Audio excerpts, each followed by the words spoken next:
Um, Hi, everybody. It's again Heidi M, and I'm here with TIFF programmers, Kelly Boutsalis and Norm Wilner. Nice to be in a virtual chat with you.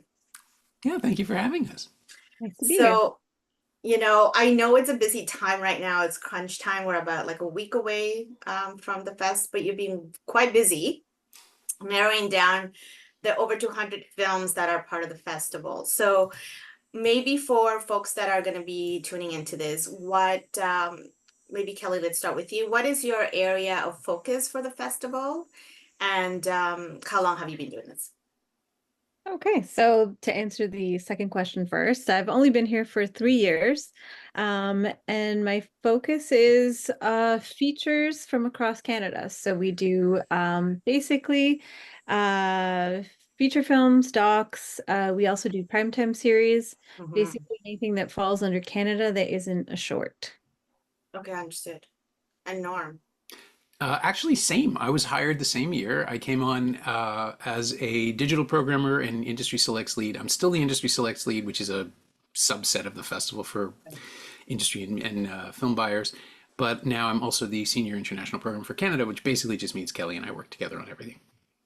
Nice. Okay. So hence this duo that we have here. Yeah. But you're not new to programming or film in general. Is that right? Me? Both. Not to film. I mean, like technically, I have programmed in the past. I always forget that I used to do this. I programmed for Harborfront when I was working at Now. We had a summer series that I ran for. Well, Right. I co-ran it, but I programmed it. Came up with the films, introduced them. Occasionally had a guest every summer for 5 or 6 years, I think, and that was always fun. Yeah. But we were always working with existing films, things that Right. people would already know, movies as far back as the 50s at one point, but mostly contemporary-ish movies that people would want to come out and see under the stars, that sort of thing. Yes. We had, in the entire time I was there, I screened one film that was kind of new to the audience, and it had Devery Jacobs in it. It was called The Sun at Midnight, and I saw it at the festival the year before. I think I probably saw it at Imaginative, or it must have been, and liked it enough that I convinced Harborfront to screen it, and it actually did well, which was really fun. But for the most part, no, I was a film critic and journalist for 30 odd years before Mhm. Now collapsed, and TIFF was kind enough to give me a home. Right. Now I know that history well. What about you, Kelly? I know you also write. Yes, so actually, Norm and I both wrote for Now. I Hmm. was freelance. Yeah, I come to it less from the curation side as well, more from the journalist side, but I spent about 7 years working as a staff writer at Real Screen Magazine. So I would go across the globe for these nonfiction documentary festivals. So I've been an attendee across the world, and it's my first time really curating films. I had a focus on Indigenous film and TV, which is, I think, where I got noticed. So as part of my Canadian remit, I do take a good look at all the Indigenous films from that sort of lens. And then my our colleague, Jason Ryle, takes care Yes. of global Indigenous, not including Canada. Right. So now that you're both working as a team here, what is that? How does your previous experience writing about film and attending all these festivals, how does that inform your programming? Like the way you plan together or your discussions around that? We've, well, I mean, speaking for myself, I've always uh, been kind of fun. It's fun to collaborate. It's like it's fun to actually have someone else say, "Oh, that was good," or "Let's take another look at this," Mhm. and bounce ideas off of. So working at Now, there was always a roundtable of film critics who would weigh in on things if they wanted a movie badly enough to fight for it. I was always happy to let them do it because honestly, it's less work. And when there are enough people, it becomes like you don't become protective of your space. You start to enjoy sharing. Mhm. And I think what I found at TIFF is that everybody is really eager to push their favorite things on everybody else. There's Right. no sense of that's mine. I've had people talk about a Canadian film that they'd heard about and just casually and say, "Oh, and yeah, you should take a look at that." And Mhm. there's a special presentation called Sketch that Peter Kaplowski and I both fell in love with. I was watching it for industry purposes, like just in case it doesn't get into the festival, this is an absolute sales title. I would love to have this. But as soon as we found out that each of us found out that the other had seen it, we started immediately pushing it on the special presentations programs, and they took it because that's how this works. You cannot be the only person to look at an entire. I mean, it'll melt your brain. We saw something like 270 features submitted this year, documentary and feature films. And from that, I just did the recount. We picked, I believe, we have 28 films in our program, or maybe 29. And it's great, including the TV series. And it's great to see that much representation from Canada, but it's still, 15% of what was available to us. And you need other eyes on that, the two of us together, and then everybody else that we could lean on in the process of building this program. Do you want to add anything there, Kelly? Sure. I think to answer the question about what we brought, I mean, you can tell by Norm's background that his literal background. Literal, yes. Taking that critical lens at so many films, he came from around the world, and same here. We're both able to bring that to this. And I think because we are both new to this actual role, I think that we bring like the fresh eyes for the festival.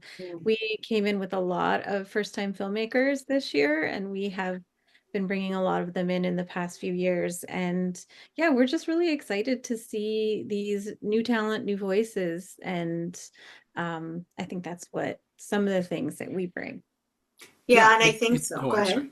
No, I was going to say, I think so, because I'm looking at the lists. I've been checking it over myself. But go ahead, Norm. Well, I was just going to say that has been the biggest thrill for me, to find someone that I'd never heard of before, because they submitted the film blind. They put it into, there's this large film, it's called Film Freeway. It's a massive platform for all film festivals to submit films from anywhere to any festival, really. And both this year and last year, things have just turned up in there that I've stumbled onto because they were the next thing in the queue under Canadian feature. And it turned out to just, back in March and April, I was just seeing things that I didn't know these filmmakers were working. In both cases, they were first films, but suddenly it's just like, oh my God, this is a real voice. This is an interesting point of view. It's a new perspective on a story, or a radical treatment of an existing idea. And I want it. I want to have that. And I want to put them in front of an audience and have 500 people experience this at the same moment. Because honestly, I did that last year and it was the best. Yeah, I think I saw snippets of both of you that I know the TIFF media, the social media team is working really hard, and you mentioned a couple of your films that you kind of are championing. So maybe in the interest of time, we can talk a little bit about some of these films that are, I'm going to leave it up to you to maybe pick some of your either favorites or films that you think audiences that come to TIFF will definitely be appreciative of. Kelly? Okay, so one of the ones that I think has a wider appeal than maybe people realize is called So Surreal, Behind the Masks. Oh, yeah. It takes like these indigenous masks, which have, very in-depth, rich cultural significance.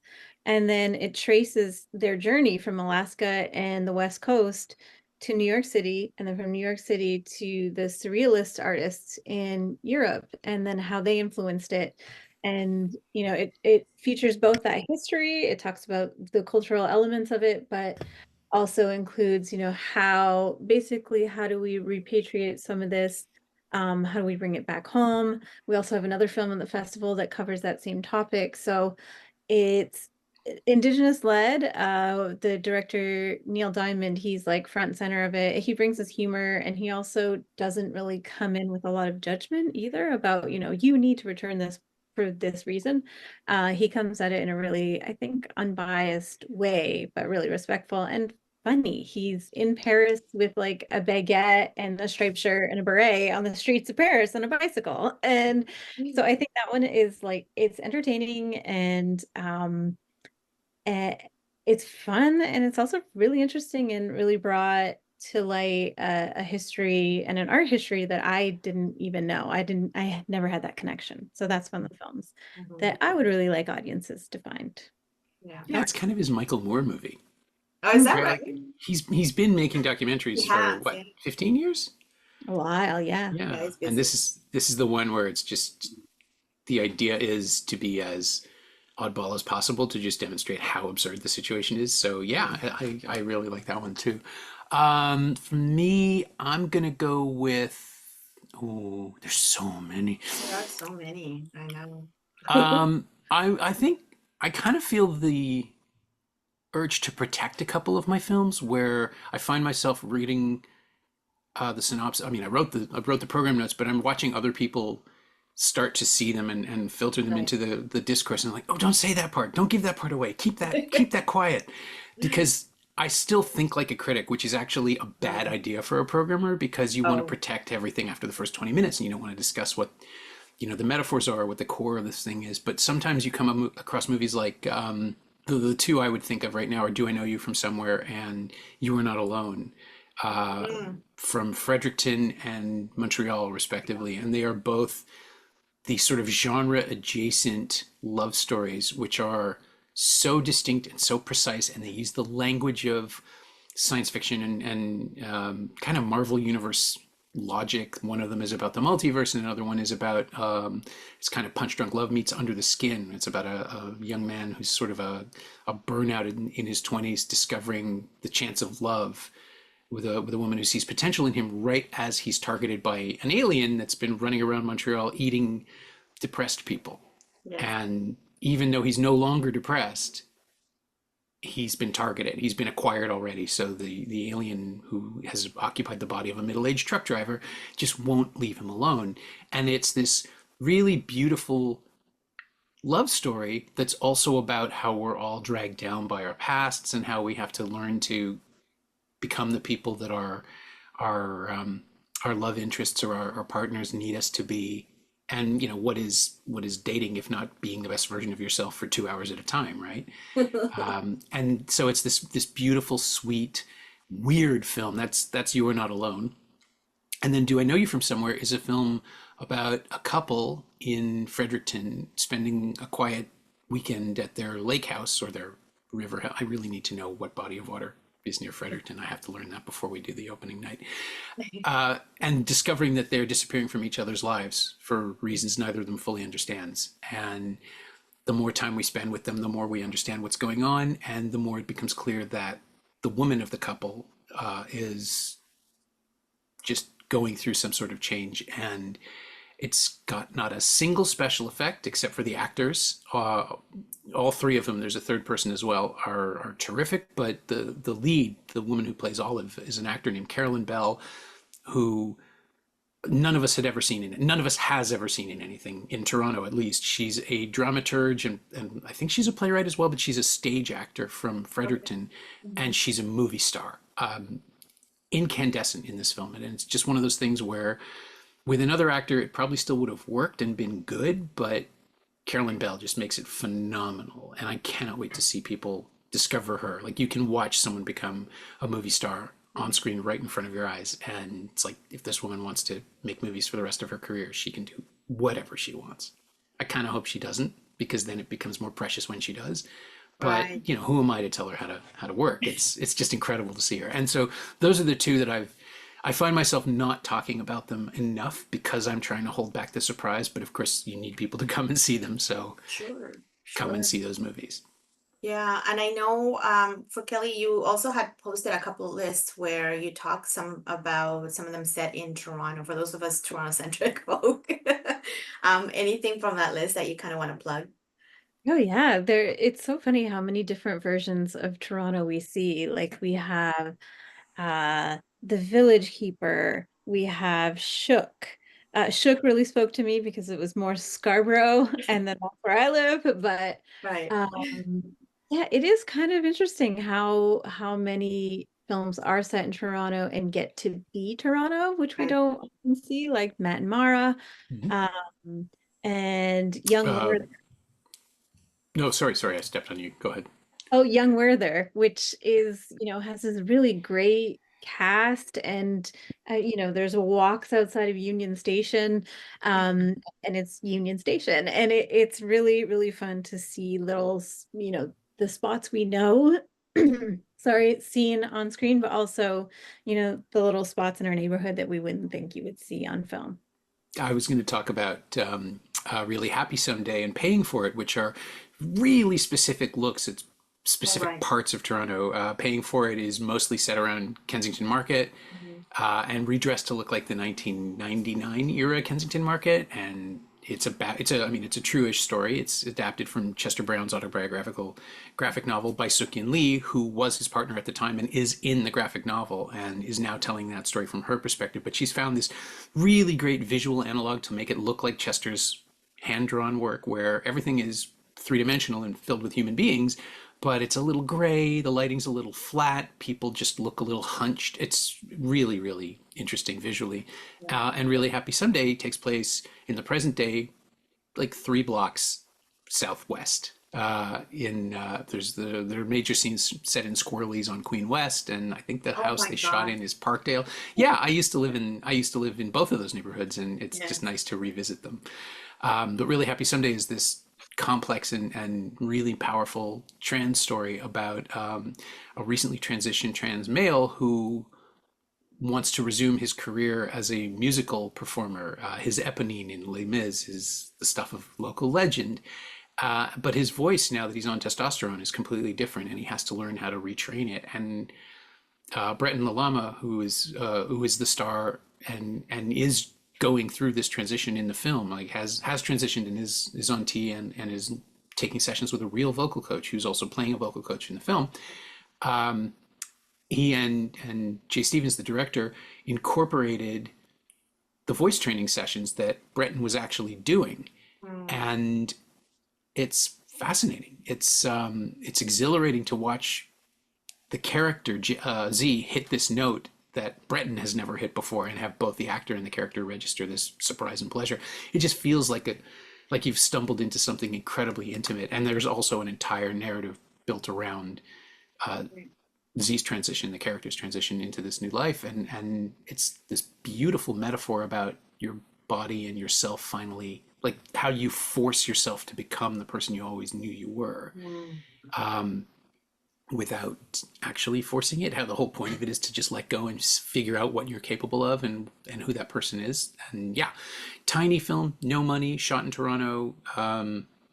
Just an incredible showcase for a handful of actors and a very, very talented filmmaker. And again, that's going to be a screening that hopefully hits the way I want it to, the way I know it can.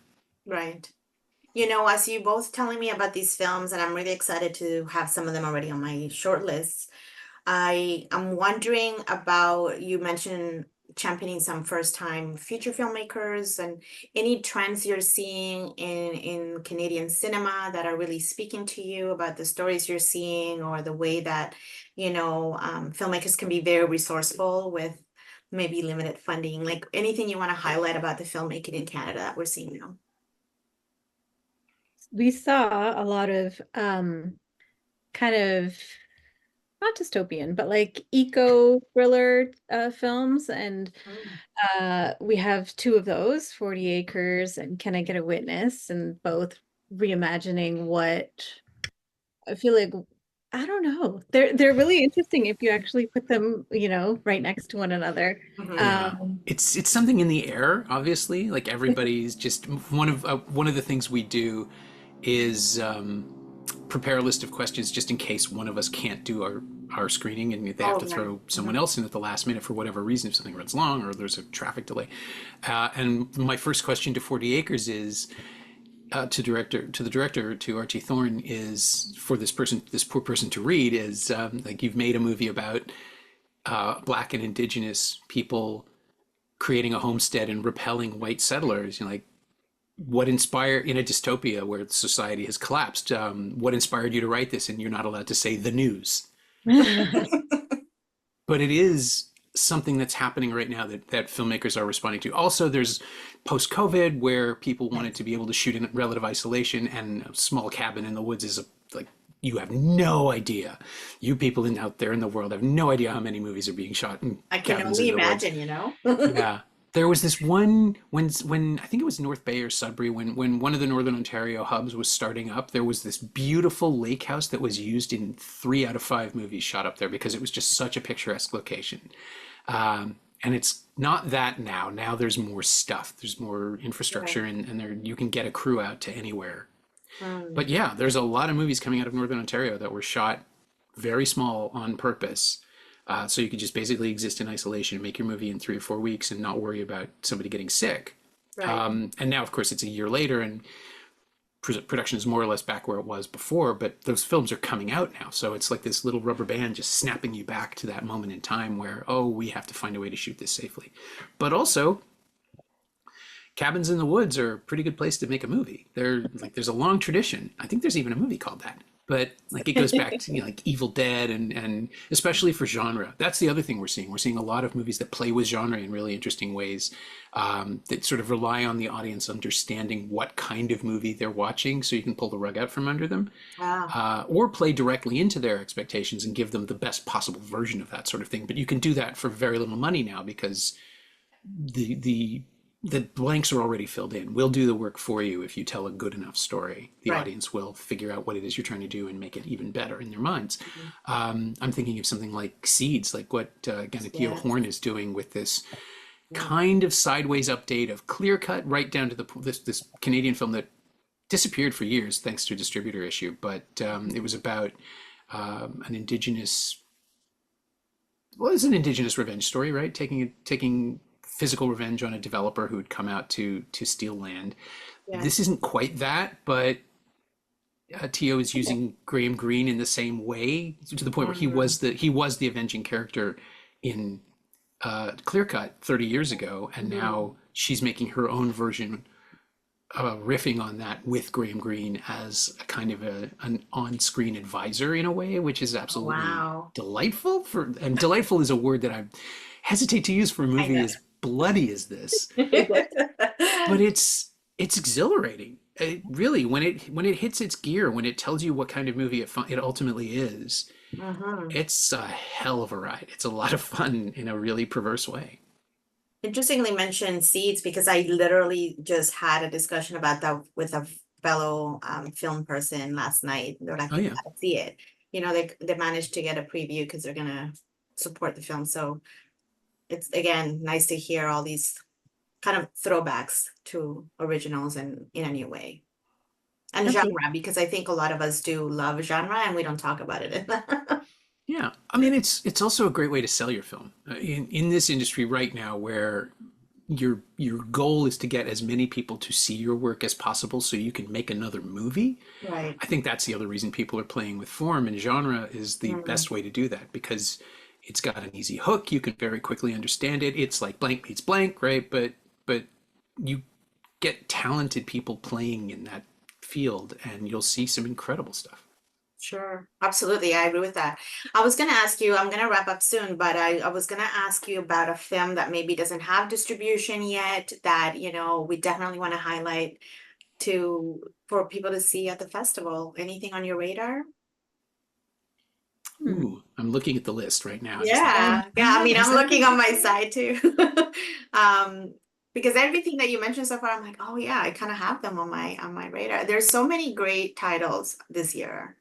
Yeah, Um, I don't think Really Happy Someday or Do I Know You're From Somewhere has a distributor yet. mhm, So obviously those, and Paying for It is doing a really interesting kind of self-release thing that they keep right. teasing, but I don't know the full Yeah, we version of don't it. know yet. I think you're right. I don't know Yeah. either.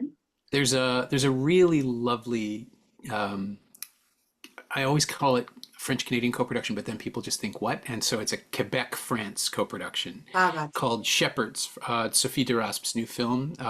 It's a true-ish story. It's about a Montreal copywriter who had a health scare and threw his entire life away to go to France and learn to be a berger, which is a shepherd working with sheep Mhm. on a mountainside in the French Alps, and pretty much almost died doing it, but also discovered that he really loved it. And it's deceptively beautiful. It's this pristine pastoral landscape film with, flowing sheep across the plain and a border collie doing amazing stuff to keep them moving in a straight line or not a straight line.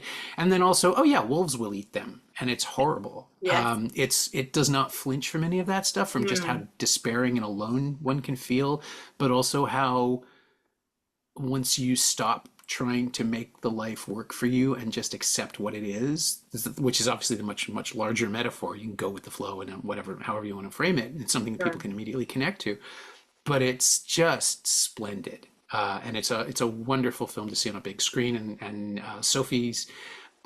she won the best Canadian Film Award in 2019 for Antigone, or Yes. Antigone, and this is her first feature in 5 years, and it's completely different. It still has her sense of, something can look wonderful and have tensions beneath it, but it's a very different exploration of that theme. And I've been telling people, it's a little bit sexy, it's a little bit creepy in the darkness of the mountain when you see what absolute pitch blackness looks like. But it's just a terrific character piece, and I don't think it's been picked up beyond Canada and France. So I'm really hoping that one becomes something people just start talking about, because that thing can play anywhere. It's like Eat, Pray, Love, but with more sheep and less praying. I hate myself a little. Do you agree? You were nodding at times here. I would like to know, I don't think Sweet Angel Baby has gotten any sort of distribution. That's from the East Coast, and it's like a really small film too, but also like really, really beautiful shots of this little fishing town. But the story of, having this hidden self, which relates both to her private, anonymous social media account, but also to her love interest, who is a woman. And then that slowly, kind of unraveling that, I don't know, it's really small, but really well done. And really, I feel like we'll have a lot of connections, universal connections, and that one doesn't, as far as I know. And Aberdeen, I haven't mentioned. It has Yes, a right. distributor in Canada, but not beyond. And that one's, I feel like we really get to see the actor Gail Maurice show all of her colors. She's extremely goofy in real life, the actress, Yes. and then getting to see elements of that, and just her arc throughout that film is incredible. From downtown Winnipeg, I believe it is, to her home community. It's a really good film that I would love for people to see beyond Canada. Excellent. Some picks that are on my list. So thank you for, What are you most looking forward to seeing? You know What are you what? excited I'm about? actually, I feel like I was telling the same friend we're talking about seats last night. I'm like, I just heart a lot of films, on the website, you can heart them. But I will say that you talked a lot about the ones that I was looking at. It's also The Knowing is something that is on my radar. I feel like for completion's sake, I'm going to watch David Cronenberg's film because I feel like I've seen most of his films. But that one I also can wait to see, right? Because I feel like with those filmmakers that are established, I'll watch it. I don't have to watch it at TIFF. I can watch it later. And that's why I was asking about films that I know, for example, the one you mentioned from Quebec, I don't always get to see those once again. So I try to kind of figure out if I can watch at least one Quebec film. Yeah. Um, Ooh, if you can only watch one. No, see all of them. Come on. You got time. when do we sleep, right? Yeah, we don't do Sleeps that. for the week at this point. So I was Make this going to for ask you, September 16th. and I have to return to my day job on the 16th, so the 15th is probably my sleeping day. What happens after TIFF for you? What are you looking forward to engaging in after the festival wraps up? Do you continue to do more films, or do you take a break? What's that like for each of you? Usually we do rest after because We it's crash. We crash pretty hard, which was crash. something I did not know about until last year. Oh. 2022 was pretty easy for me because I was a digital programmer and I would just get Right. thrown into things. But last year was my first year as an actual in-theater Mhm. Q&A and intro machine, and it's fun. It's so much fun. But it's exhausting. You don't realize how tired you are until you Mhm. sit down on your couch for an hour to answer email and realize you've fallen asleep. You sort of suddenly wake up going, oh, wait, which I'd never experienced before. Mhm. I will be back with TIFF I will be co-hosting the International Cinema Club. Oh, Um, nice. so that Yeah, one, nice. Like that. I'm on the website, but I don't know if we've officially revealed that, but I will It's be, on the website. it's on the website. It's already out. So yeah, I'll be, over the year, selecting and presenting films at the Lightbox and going back to writing, all of the things. All of the Yeah. things. I will also be hanging around the Lightbox doing the See the North screenings starting in October, That's where every month we have a free screening of a Canadian film, and the October one is going to be The Void, which is a perfect Halloween selection from Stephen Kostansky and oh damn it, I can never remember the name of the other director. Peter something, but it's the Astron 6 guys making a serious movie, sort of a John Carpenter apocalypse film. It's a great right. deal of fun, and people should come and see that. I'm also going to be co-hosting the Secret Movie Club Yes. with Jane Chodel, and we'll be screening, just as International Cinema Club does, surprises for people every month, where we don't tell people what it's going to be, but it's always something interesting, and it's something that didn't play the festival, so they get the experience of being the first Toronto audience to see something. Yeah. Generally. And beyond that, I'm probably going to do some stuff around Canada's Top 10. I hang around a lot, but this will be my first year as a contractor rather than a salaried employee. So I'm just going to be trying to figure out what the next thing is for the next few months. I'm chasing some possibilities, but it's kind of weird. It's the first time in 30 odd years I don't know what I'm doing after TIFF. Right. Not really. And so maybe I'll make that documentary I always wanted to make, or maybe Okay. I might just not. I don't know. I might just sleep for a really long time. Yeah, that's also fair. Kind of And looking forward to it. excellent. Well, thank you both so much for your time. I again added more things to my list, and I'll keep an eye out to see if you add more things in terms of your social media channels. 'Cause, that's how we're connecting these days and being in real time. Oh yeah, I'm on Blue Sky and Instagram, although Instagram is mostly pictures of dogs and food. Oh, and I forgot, I also have a podcast, Someone You Else's do have a Movie, every podcast. week. Yeah. Self plug. Yeah. Sorry, I always forget. I'm terrible at this. Someone Else's Movie, which has been running since 2015. And it's a podcast where an actor, writer, director, or someone in the industry talks about a movie that they love, but that they have no personal connection to. Eventually, it always comes back to their own work and how that film influenced them. But Yes. there's some fascinating avenues in there, and I love doing that. It's probably, I would say it's my favorite thing to do, except that the next 10 days is probably my favorite thing to do. Oh, and a newsletter. I have a newsletter called Shiny Things at shiny-things.ghost.io, where I write about physical media almost exclusively and annoy people with the fact that there's a new 4K edition of Hellraiser 4. But there is. It's necessary. They have to know. People need to know this. Never enough physical media, right? Oh, that's right. I'm in the wrong place. My basement is filled with it. That's the DVD section, right? And for Kelly, are you working also on, you continue to write as well, right? Yeah, so magazine stories are probably coming out post TIFF, working on some other larger projects that haven't really been announced yet. But yeah, more to come. Excellent. Great. So we'll look out for that. Thank you both so much again. And we'll probably, maybe I'll see you. Maybe we'll just float by each other in the next 10 days. Yeah. I'll be the exhausted one. Me too. Thank you again. Not at all. Thanks for having us.